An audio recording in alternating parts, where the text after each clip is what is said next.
Bonjour à tous et bienvenue pour cette nouvelle table ronde organisée par TIBCO. Je vous propose d'aborder une thématique autour de la compréhension des enjeux de la cybersécurité pour vous permettre de construire votre cyberdéfense. Accompagné de mes trois invités, nous aborderons 4 grandes questions, à la fois les enjeux de la cybersécurité, les compétences nécessaires à répondre à ces enjeux, et puis nous aborderons le financement de cette cybersécurité. Pour débattre sur ce sujet, Mathieu Kernanet, responsable sécurité du système d'information du CH Châteauroux-Leblanc, Didier Spella, directeur président de Mera Dinerid, cofondateur du CMCS et également membre du CLUSIR, et Alexandre Vidal, directeur cybersécurité du groupe TIBCO. Je vous souhaite une très bonne conférence et à très bientôt. Je vous propose de passer à notre deuxième temps fort autour des compétences. On en a déjà pas mal esquissé un peu le sujet. Moi, je me pose la question des compétences aujourd'hui clés qu'on attend d'un cyberdéfenseur. Alors, peut-être Mathieu, dans vos équipes, est-ce qu'il y a aujourd'hui un profil type qui est le plus recherché ? Alors un profil type à notre niveau, dans notre CH, non, on forme beaucoup sur les bonnes pratiques de la cybersécurité. On est plutôt toujours sur de la formation avec les équipes qu'on possède déjà. Si demain on devait évoluer vers une partie vraiment cybersécurité, on chercherait des personnes, oui, qui ont des appétences. Donc plutôt monter en compétences. Dans l'hôpital, c'est plutôt le terme de monter en compétences. D'accord. Toutes les équipes, histoire d'avoir vraiment le maximum de... Donc une montée homogène de Voilà. l'ensemble des Voilà. compétences. Ne plus mettre n'importe quel logiciel, ne plus ouvrir l'autorisation d'une page web. C'est peut-être bénin, mais chez nous, Ouais. on part de loin et c'est des pratiques maintenant qu'on a mis en place. Et on ne fait pas tout de suite. D'accord. Moi, j'ai une problématique inverse. Mais comme je suis fournisseur de services de cybersécurité, j'ai pour objectif d'avoir des spécialistes en cyberdéfense. Et en fonction des offres qu'on va adresser, on va avoir besoin de personnes qui ont à la fois une compétence technologique reconnue et des compétences techniques reconnues à travers des certifications, des certifications de méthode de type ISO 27001, des certifications de CEH, certification PASSI en auditeur, des spécialisations qui vont permettre de renforcer mes équipes en matière de détection et de protection pour les clients de TIBCO. Et de la même façon, je vais aussi avoir besoin de compétences humaines. Et c'est hyper important de le prendre en compte parce que aujourd'hui, le cyberdéfenseur est là aussi pour véhiculer un message de bienveillance, de protection, de positif, de pédagogique autour de la cybersécurité. Donc si on ne prend que des gens qui ont aujourd'hui une compétence technique mais qui ne savent pas en parler, le message il est à moitié atteint. Et ça, c'est très important d'avoir une posture également, une bienveillance et un discours qui permet de faire véhiculer un message de pédagogie pour justement rendre les utilisateurs de nos clients encore plus vigilants, plus prudents, ou même nos clients plus prudents sur ces aspects-là. Didier, vous partagez ce... Alors j'irai un petit peu plus loin que ce qu'a dit Alexandre. Déjà, je trouve ça intéressant que vous preniez la dimension humaine. Mais moi, je la mets à un autre niveau, parce que je pense que le cybermonde, en fait, repose sur un triptyque qui est d'abord, bien sûr, l'information. Et on voit bien aujourd'hui déjà qu'au niveau de l'information, on est en train de changer complètement de paradigme. Avant, l'information était assez descendante. C'était les gouvernants qui amenaient l'information et on l'utilisait. Aujourd'hui, tout à chacun est créateur d'informations. Donc on a une problématique déjà sur l'information et ça nous ramène sur des problématiques des fake news, sur les problèmes, on pourrait en parler un peu plus en détail, mais ça prendrait du temps, par exemple les phénomènes gilets jaunes, etc., où des gens, des communautés se réunissent, partagent, créent de l'information, vraie ou fausse, mais partagent cette information et rentrent dans le système. Donc on a une problématique sur l'information aujourd'hui. C'est quoi l'information ? La deuxième problématique qu'on a, et là je vous rejoins et vous aussi, c'est bien sûr, on est sur un environnement numérique. Et cet environnement numérique, qu'est-ce que l'on voit ? On voit que bien souvent, les usages font que ce pourquoi il a été créé sont transformés. Je prends les réseaux sociaux. Les réseaux sociaux, on n'a pas créé les réseaux sociaux pour que les gens deviennent des groupes d'influence. Oui, tout à fait. Vous voyez ? Et le troisième point, c'est la gouvernance. C'est-à-dire qu'après, qui dirige tout ça ? Parce qu'il une société dans laquelle on vit, il y a toujours une gouvernance, comme dans les hôpitaux, etc. Qui est le chef? On pourrait poser la question. Qui est le chef? Qui fait la gouvernance à l'hôpital? C'est les infirmières qui remontent les infos? C'est vous qui la diffusez? C'est les patients? Or, tout le monde vient enrichir le système d'information. Et donc, on voit bien maintenant, quand on va parler de compétences, il faut en fait des gens, alors à différents niveaux, là aussi, de spécialisation, qui vont être à la croisée de ces trois mondes. Parce que je vais pouvoir utiliser correctement le numérique que si j'ai bien compris, ça rejoignait un petit peu ce qu'on disait tout à l'heure sur l'analyse de risque, quelles sont les informations, et à la fois les informations qui sont vraies, et les informations qui sont fausses, et comment je vais les traiter, ces informations. Et après, comment je gouverne tout ça. Est-ce que ça veut dire, Didier, que pour toi, le cyberdéfenseur dans l'entreprise doit aussi être garant de ces informations, maîtriser son image et son empreinte numérique, donc d'être un peu plus exemplaire dans ce qu'il expose au niveau d'Internet, par exemple, d'avoir une hygiène numérique, finalement, Voilà, pour aller... plus des compétences. Alors, après tout ça va dans un ensemble, c'est-à-dire qu'il va falloir créer pas dire des multicompétences, mais un environnement, hein, une communauté qui va faire de la cybersécurité. Ça ne peut pas reposer sur un individu. Je prendrai un exemple sur l'information avec tous les problèmes que ça peut poser. Rappelez-vous de ce qui s'est passé avec le problème du slip français. Vous vous rappelez de ce qui s'est passé? Voilà. Bon, de façon très simple, pour montrer, voilà, déjà au départ, une entreprise, bon, avec des collaborateurs. Ces collaborateurs décident de faire une fête. Jusque-là, pas de problème. On est dans le secteur privé, ils font la fête, ils font des bêtises ou pas des bêtises, on n'est pas là pour juger du truc. Ça passe sur les réseaux sociaux parce qu'une des copines des collaborateurs met ça sur les réseaux sociaux, et les réseaux sociaux s'en passent du problème et disent, voilà, le slip français, vous avez des collaborateurs racistes, donc le slip français, vous êtes raciste. Comment je gère ça? Ouais. On est dans de la cybercriminalité. On est sur de l'influence. Sur le risque d'image. Voilà. Comment je traite ça? Et qu'est-ce que je peux faire? Est-ce que globalement, je n'ai pas le droit d'expulser mes collaborateurs? Parce qu'ils n'ont pas fait une faute dans l'entreprise. Mais ils jouent sur l'entreprise. Donc, il est clair qu'aujourd'hui, la cybersécurité doit tenir compte de ça. Donc, c'est-à-dire que le cyberdéfenseur dans l'entreprise, c'est pas seulement celui qui va faire de l'informatique, exploiter la sécurité, mais c'est aussi l'affaire de tous les salariés. On est sur la sécurité de l'information. Je crois qu'il faut monter le niveau. On était sur la sécurité du système d'information, et c'est pour ça qu'il y avait une grosse composante technique. Maintenant, il faut qu'on soit sur la sécurité de l'information. Donc, voilà.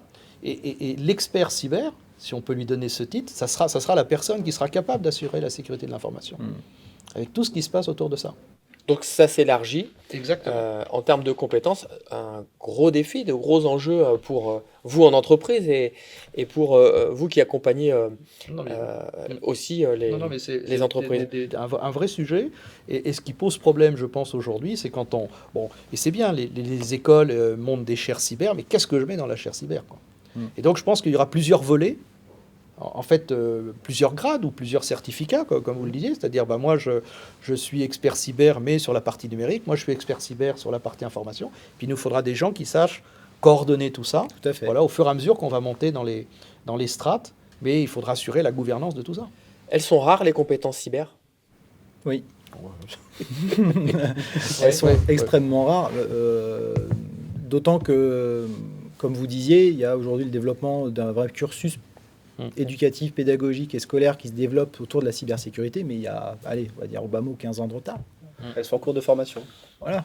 Donc, il y a toute cette problématique de se dire, aujourd'hui, on s'appuie sur un écosystème de compétences cybersécurité qui est acquise par l'historique, par les compétences, par l'expérience, mais ce réseau, aujourd'hui, est un monde relativement petit par rapport à tout l'écosystème qui doit être protégé. Donc, c'est pour ça aussi que l'État s'est emparé de ce sujet, hein, pas simplement pour protéger les collectivités, les entreprises, mais aussi pour faire grandir le système éducatif pour apporter un programme adapté et fournir des compétences rapidement sur le marché pour combler justement ce retard. Donc la réponse peut-être aujourd'hui, à court terme, c'est celle que propose Mathieu, qui est de former les gens aujourd'hui, faire monter en compétence les techniciens, en tout cas les ingénieurs et techniciens du centre hospitalier. C'est monter en compétence pour les équipes et après être accompagné avec des experts. C'est soit on recrute des experts et on crée un environnement d'experts cyber, ou alors on fait monter en compétences et on est accompagné par des experts. Donc vous formez? Nous, on forme. Très bien. Messieurs, j'aimerais qu'on aborde désormais la notion de transformation dans les entreprises. On sait que, on l'a introduit tout à l'heure, la transformation numérique, c'est un véritable enjeu. Ça propulse les entreprises vers de nouvelles opportunités, mais ça ouvre aussi beaucoup de portes au risque. Est-ce que la cybersécurité freine l'agilité et le développement des entreprises, selon vous? Je pense que dans l'esprit collectif des décideurs, la cybersécurité, ou en tout cas l'investissement à la cybersécurité pour se protéger, est un empêcheur de tourner en rond, pour justement ouvrir les chakras au maximum de l'opportunité d'investir sur des technos de dernière tendance et de profiter justement de cet engouement pour la transformation numérique. Mais malgré tout, il y a aussi un deuxième temps qui est en train de s'enclencher par rapport à cet effet d'agilité. C'est développé de plus en plus dans la méthode de travail des process qui disent que maintenant, dans la transformation numérique, dans les solutions technologiques qui vont impulser les entreprises à embrasser cette transition numérique, est prévu de prendre en compte les enjeux de sécurité. Ce qu'on appelle le security by design, c'est inclus dans le cadre notamment du règlement général des données personnelles, le RGPD, mais c'est aussi inclus dans les méthodologies, dans le cadre du développement spécifique, au développement d'applications, et aussi dans le cadre de l'analyse de risque dans les entreprises. Donc, j'aurais tendance à te dire, d'une part, vu de l'entreprise, vu du décideur, oui, je ne vais pas pouvoir mettre mon dernier ERP disponible sur SaaS et que je peux payer un mois truc qui est sur un serveur en Roumanie. Mais d'un autre côté, maintenant qu'il y a cette sensibilité à la cybersécurité, la transformation numérique intègre aussi cette réflexion de cybersécurité. Du coup, le décideur fait des choix en conséquence, en tenant compte des enjeux de sécurité qui en découlent. D'accord. Mathieu, c'est dans la vraie vie, ça se passe comment? Est-ce que... Les décideurs sont impactés. Concrètement, ils prennent vraiment leur choix, leurs décisions en fonction de la cybersécurité. Chez nous, c'est flagrant depuis des années. On met énormément d'investissement dans la cybersécurité. D'accord, donc c'est pris par la direction générale, c'est un sujet qui est porté par la direction générale? Alors, elle est portée par la direction. À nous de faire en sorte de leur faire comprendre et de passer le message sur les bons investissements et de les embarquer avec nous. D'accord. Didier, c'est un frein à l'agilité? Je dirais qu'on est un peu dans le syndrome de la poule et l'œuf, en fonction du point de vue dans lequel on va se positionner. Si vous prenez une entreprise, par exemple, qui a subi une attaque, elle va profiter justement qu'elle est en train de remonter son système d'information pour le moderniser. Parce qu'elle s'est rendue compte peut-être que l'attaque est venue parce qu'elle avait des systèmes, on en parlait tout à l'heure, des systèmes qui étaient obsolètes et qui avaient des failles énormes. Donc ça va se faire assez naturellement. Parce que là aussi, quand on va faire une remédiation, c'est-à-dire reconstituer son système, c'est intéressant de dire il faudrait peut-être maintenant moderniser, adapter, faire évoluer. Donc ça va passer naturellement. Après, l'entreprise qui se croit un petit peu à l'abri, pour ça je parle un peu de ce concept de la poule et l'œuf, parce qu'on va être un peu, c'est pas, je dirais, aussi simple et aussi clair que ça. Voilà. Les entreprises voient bien qu'il faut moderniser. Quand elles vont moderniser, automatiquement, il y a des contraintes qui arrivent supplémentaires, parce que là aussi, ce qui va aider à la cybersécurité, faut pas se leurrer, c'est la réglementation. Au fur et à mesure qu'on rajoute des normes, Mathieu nous disait, ils ont de plus en plus de normes dans le médical. Ces normes obligent à transformer les usages, les outils pour être conformes à ces normes. Donc c'est un ensemble. Et le problème, c'est que bien souvent, on est aussi sur des calendriers, un temps différent entre le temps, et ça revient un petit peu à ce que je disais tout à l'heure, entre la flèche et l'armure, entre le temps du cybercriminel, qui lui est instantané, le temps de l'armure, qui va prendre un certain temps, le temps du législateur, parce que là aussi, si je veux condamner quelqu'un, il faut que les lois soient en rapport avec ça, et puis le temps de l'État pour mettre l'argent en place, etc. Et tout ça, on voit bien qu'aujourd'hui, et c'est ce qui peut-être des fois pourrait faire un peu peur aux gouvernants, c'est qu'il va falloir qu'on se réadapte très vite. Je pense que le problème de fond de tout ça, c'est qu'on n'est plus dans un système où on faisait une étude, on l'a budgétée, on l'a passée au conseil d'administration, le conseil d'administration validé, et on mettait en place. Aujourd'hui, il faut faire ça dans la journée, dans l'heure. On l'a vu avec la crise Covid.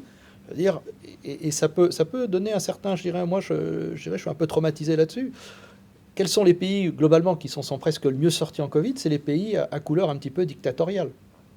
Voilà, parce qu'elles ont passé toutes les étapes de discussion, etc. Et en cyber, on va avoir le même problème. En situation d'urgence. Voilà, comment et cette on ne situation discute voilà. pas, on n'a pas le temps de discuter. Voilà, ça. on est face à des criminels, je veux dire, qui évoluent tous les jours. C'est pas des gens qui, voilà, on change complètement la notion du temps avec eux. Oui, mais d'un autre côté, ce que vous dites aussi, c'est la transformation numérique tient compte dans ce phénomène d'urgence de devoir réadapter le système d'information. Et du fait de cet environnement un peu exposé aux cybermenaces, les technologies choisies, retenues, vont tenir compte de ce facteur. Donc, d'une certaine façon, de façon, on va dire, technique, ou dans l'organisation d'entreprise, on va prendre en compte le facteur cyber dans les choix de cette transformation numérique. Et pour compléter, le cadre normatif, je pense que c'est un énorme levier de prise de conscience dans la prise en compte du projet de transformation de l'entreprise. Alexandre, avez-vous un exemple récent mené par TIPCO, par exemple, d'une entreprise qui a intégré justement la cybersécurité et qui a finalement profité de la cybersécurité pour être peut-être plus agile d'ailleurs? J'ai pas mal de clients qui ont malgré tout fait appel à TIPCO dans un contexte de cybercrise liée au Covid. Et dans le même temps, et même si les agendas étaient concomitants à la crise, ils étaient déjà dans une réflexion de transformation numérique parce qu'ils devaient s'ouvrir vers l'extérieur, s'internationaliser. Donc j'ai notamment un client qui a subi la crise du Covid de plein fouet, comme pas mal d'entreprises, et ne devait pas arrêter pour autant sa plan de transformation, mais devait intégrer le facteur cyber dans les enjeux. Parce qu'en plus de cette crise Covid, il avait subi une attaque. Donc nous, TIPCO, on l'a accompagné à plusieurs niveaux. D'un niveau opérationnel, très technique, pour justement les accompagner dans cette crise cyber, les protéger, et aussi dans leur plan de transformation, dans leur schéma directeur SI, ils ont revu leur copie. C'est-à-dire qu'ils ont revu leur choix technique, en disant là, par rapport à ce contexte, on a dû réadapter nos choix en termes d'hébergement de données, on a dû réadapter nos choix en termes de gouvernance, d'organisation. On va essayer de regarder de plus près peut-être notre problématique d'analyse de risque, comme vous évoquiez. On va regarder de plus près le cadre normatif pour s'y inspirer et se calquer. On va regarder de plus près tous ces enjeux qui vont nous permettre d'apporter des choix plus pertinents en tenant compte du risque cyber, mais tout en essayant de faire en sorte de ne pas perdre ce rythme d'innovation et d'agilité qui va permettre de transformer l'entreprise. Donc on court de plus en plus vite dans l'agilité. On parlait déjà d'agilité avant le Covid, et donc le rythme de déploiement des applications, le rythme de transformation était relativement rapide. La crise sanitaire a accéléré ce phénomène.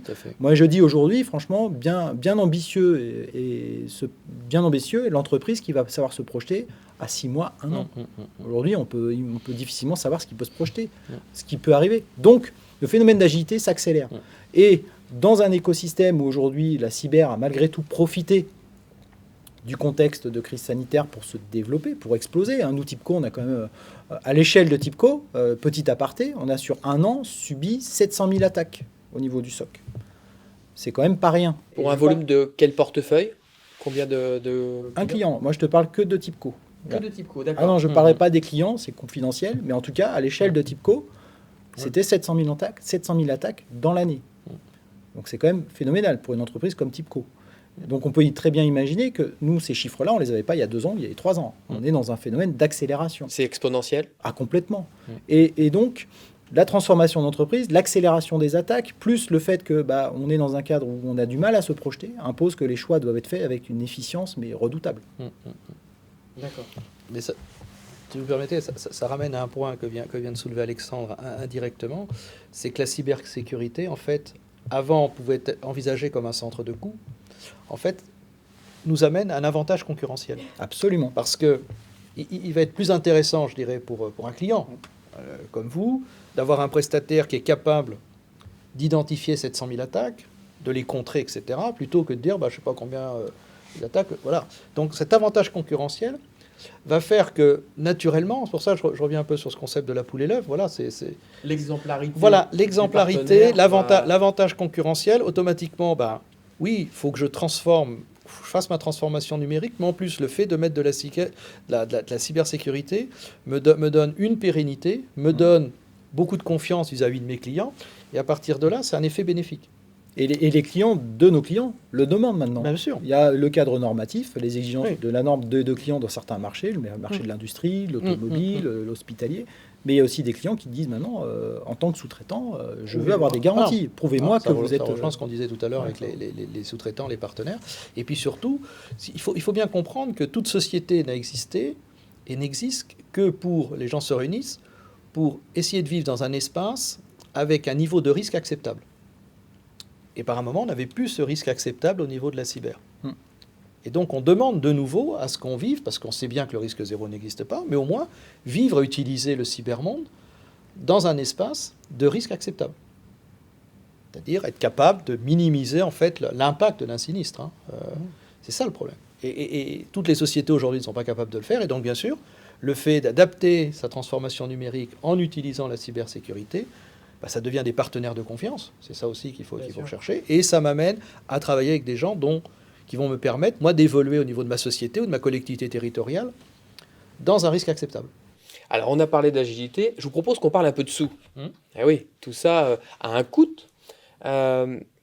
L'État a octroyé un budget de 136 millions d'euros à l'ANSSI pour accompagner les stratégies d'entreprise dans la cybersécurité.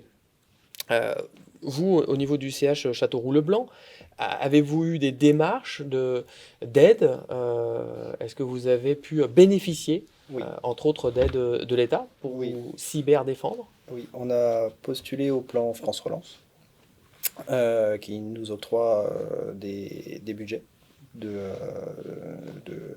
mise en sécurité de notre système d'information, donc des aides.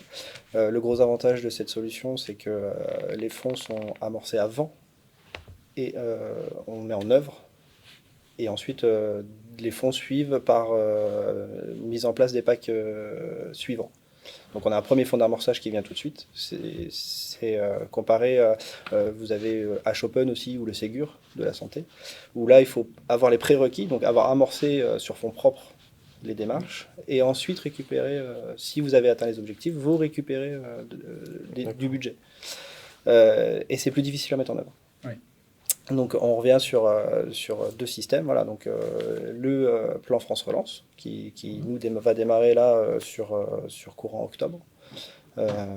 Donc on est accompagné par l'ANSSI sur l'ensemble de notre projet de sécurisation. Donc ils interviennent sur la partie technique et organisationnelle. C'est Oui. quoi le champ d'intervention? Alors le champ d'intervention, alors on peut faire un pré-audit. Avec le pré-audit, il nous positionne dans un certain seuil de démarrage. Et en fonction de ce seuil, ils ont de l'audit, du pré-audit, nous donnent des actions à réaliser. Alors c'est des actions de type technique, de type organisationnel, donc mettre en place une analyse de risque, une politique de sécurité du système d'information, ça peut être test d'intrusion obligatoire, voilà. Et tout ça est financé par ce plan de relance. D'accord. Et les budgets de cybersécurité au niveau du CH, ça représente quelle part du budget global C'est une bonne part du budget de l'informatique. Ça représente quoi? 10%, 50%? Alors si on prend purement de la cybersécurité, on est de l'ordre de 20% du budget. D'accord. Du budget de la DSI, De la DSI, oui. dans la cybersécurité. C'est quand même une belle enveloppe. Oui, c'est une belle enveloppe. C'est une belle Messieurs, enveloppe, on regarde. sur le marché, vous constatez 10-20%, c'est les, Oui, alors c'est les tu chiffres acceptables. prends dans l'historique collectif des entreprises, c'était 5% il y a 10 ans, 10% il y a 5 ans, on arrive aux 20% maintenant. Les plans, comme a énuméré Mathieu, accélèrent ce phénomène. Alors aujourd'hui, ce plan a l'avantage de vraiment porter une démarche d'investissement auprès des collectivités et des hôpitaux. Maintenant, il y a aussi des démarches qui doivent être enclenchées pour les entreprises. Et ça existe. Il y a le BPI France notamment qui peut aider certaines industries dans certains contextes pour investir sur la cybersécurité. Mais c'est encore trop peu, j'ai envie de dire, parce que y a une frilosité de l'investissement. La cybersécurité reste encore vue par les investisseurs comme une certaine réassurance, une certaine assurance, de se dire j'investis sur quelque chose sur lequel je ne suis pas sûr d'utiliser. Mais néanmoins, l'actualité montre que finalement, le facteur de survenance d'un incident de sécurité est de plus en plus élevé. Donc la justification d'investir en cybersécurité s'impose et donc les budgets augmentent. Et de la même façon, il y a aussi la partie assurantielle qu'on peut aussi parler. Il y a un phénomène qui est en train de se transformer. Pendant quelques années, les cyberassurances ont commencé à vraiment se développer et pulluler dans les entreprises et organisations pour intégrer, en plus d'une responsabilité civile, une couverture assurantielle. En cas d'incident de sécurité, on est aidé par une entreprise, on est financé, et les pertes et profits sont repris, réinjectés par l'assurance pour couvrir l'entreprise. Ça a été le cas notamment d'Altran, Fleury-Michon, qui avait des assurances pour subvenir à ces problématiques. Donc la cyberassurance, pour moi, c'est presque devenu une évidence pour les entreprises. S'il y a un conseil à donner en termes d'investissement et de coûts, c'est d'avoir une réflexion autour de la cyberassurance et de prendre en compte dans ces investissements ce facteur-là. Le truc, c'est que les cyberassurances, aujourd'hui, les polices de cyberassurance sont en train d'exploser littéralement en termes de montant. Les critères d'obtention de cyberassurance sont aussi en train d'exploser, c'est-à-dire qu'on ne peut plus se pointer avec son serveur à côté de la machine à café et le NAS, le serveur de sauvegarde qui est raccordé directement. Non, il faut maintenant montrer, comme disait Mathieu, une certaine démarche enclenchée pour dire j'entame une démarche de bonne pratique pour bénéficier d'une cyberassurance. Les contraintes d'accès, finalement, se durcissent. C'est normal. Je veux dire, les assurances ont toujours travaillé comme ça. C'est d'abord l'occurrence du risque et l'impact du risque. Je veux dire, quand on assure sa voiture, c'est pareil. Pourquoi un jeune conducteur va payer plus cher? Parce que proportionnellement, un jeune conducteur a plus de chances d'avoir un accident qu'une personne âgée ou qu'une femme. Ou voilà. Donc, ils sont en train d'établir tous ces critères. Et puis, ce qu'ils n'avaient pas pris en compte, les assurances, c'est que, certes, la perte d'exploitation, on arrive à la voir. L'impact sur le matériel aussi.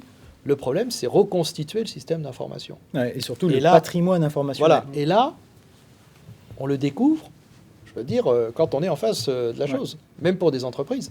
Il y a beaucoup d'entreprises qui n'ont pas leur cartographie du système d'information. Et donc, elles découvrent, quand il va falloir reconstruire le système, tout ce qu'il y a à faire. Et c'est quelques mois, pour ne pas dire quelques années, de reconstruction. Oui. Moi, j'ai un exemple en tête parce que je participe à beaucoup de webinaires, notamment avec le CNFPT, et on avait en intervenant un élu de la ville d'Angers qui a subi une attaque récente importante. Oui. Et donc, j'ai gardé ces chiffres en mémoire parce que c'est assez simple à garder en mémoire. L'intervenant nous a dit, voilà, on a mis 2 heures pour détecter l'attaque, on a mis 2 jours pour s'organiser, on a mis 2 semaines pour commencer à reconstruire, on a mis 2 mois pour rétablir 80% des applis, et on pense qu'il nous faudra 2 ans pour retrouver un fonctionnement nominal. Et là, derrière, c'est des coûts énormes. Des coûts indirects qui sont faits. Voilà. Et comment l'assurance va pouvoir couvrir tout ça? Ils ne le font pas, je pense. Voilà. Donc aujourd'hui, il y a un petit peu ce terrain vague, si l'on peut dire, qui est en train d'être exploité par les assurances pour dire, comment on va pouvoir traiter le problème. Mais ça reste un questionnement important. Et puis, une deuxième chose, je vais continuer parce qu'on était sur les coûts. Alors certes, on était à 5, on passe à 10, on passe à 20. Et la question, et c'était le Harvard Business Review qui en parlait il y a 2 ans dans un de ses articles, est-ce qu'il ne faudra pas à un moment dire on arrête les investissements en cybersécurité? Parce qu'on risque de tomber après dans le syndrome un peu de la ligne Maginot ou de la muraille de Chine. C'est-à-dire je capitalise, je mets des systèmes, mais on le sait tous. Je veux dire, le risque zéro n'existant pas, et encore moins en cybersécurité, parce qu'en face, c'est ce qu'on disait un petit peu au début de notre discussion, c'est qu'en face, on n'a pas des gens qui se contentent de dire tiens, je vais attaquer bêtement. Chaque fois que j'ai une parade qui est mise en place, ils imaginent une attaque qui va contourner cette parade. Une contre-attaque. Voilà. Donc j'aurais beau mettre du béton, des murs, des firewalls, des caisses, ils arriveront quand même à passer. Donc est-ce qu'il ne vaut pas mieux à un moment dire bon, on accepte un risque acceptable, je mets en place ce système, et puis après, c'est le principe un peu des chevaux légers, c'est-à-dire être capable de détecter l'attaque le plus tôt possible, parce que c'est ça qui est pertinent, un peu comme l'incendie. Moi, je travaille beaucoup avec les pompiers. Les pompiers, c'est détecter au plus tôt l'incendie. Une fois que j'ai détecté au plus tôt, je vais minimiser l'impact du sinistre. J'empêcherai pas les feux. Il y aura toujours des incendies. Mais au moins, plutôt que je le détecte quand une maison a brûlé, je le détecte dès qu'une pièce commence à brûler. Et je vais éteindre de suite. Et je trouve l'exemple très intéressant parce que si on reprend l'approche en termes de budgétisation, il y a aussi une transformation dans l'investissement cybersécurité consacré aux entreprises. Beaucoup d'entreprises ont pendant des années construit leurs murailles en investissant, en budget d'investissement, des firewalls, des serveurs sécurisés, des bastions, des opérations. Maintenant, on rentre dans des budgets de fonctionnement où ils ont compris qu'il fallait s'associer à des partenaires pour mettre en place des services de SOC managés, des services de cyberdéfense qui permettent d'agir en temps réel avec des niveaux de réactivité supérieurs à ce que pourrait faire un appareil technique uniquement. Et donc, il y a aussi le modèle économique qui est en train de changer, dans le modèle économique du marché de la cybersécurité, mais aussi des besoins de nos clients. On va plus se contenter de vendre un produit, et même les éditeurs sont en train de changer, puisque nous-mêmes, Tipco, on s'associe aux éditeurs et constructeurs pour apporter une brique de service à nos clients. Et c'est cette complémentarité qui apporte une réponse pertinente auprès de nos clients en termes de réactivité. Donc le budget, lui aussi, va jouer. C'est-à-dire qu'on ne va plus vendre simplement un boîtier de firewall, on va vendre le service. Eh bien, c'est une très bonne conclusion puisqu'on reboucle avec le début de notre table ronde sur la complémentarité entre outils et services. Messieurs, je vous remercie pour toutes ces informations. C'est passionnant.